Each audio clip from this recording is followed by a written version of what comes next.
Hasil review yang diajukan Tim Reformasi Hukum Nasional terkait pidana terhadap tindak netralnya anggota TNI dan Polri dalam pilkada dikabulkan Mahkamah Konstitusi atau MK dengan putusan nomor 136/PUU strip 22 Romawi garing 2024.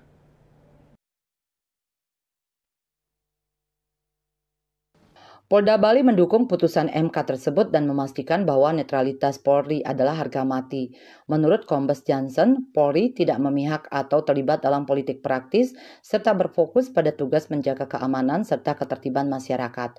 Selain itu, berkomitmen untuk melaksanakan tugas dengan profesional, mengedepankan integritas dan memastikan bahwa proses pilkada serentak di Provinsi Bali dapat berlangsung aman dan kondusif.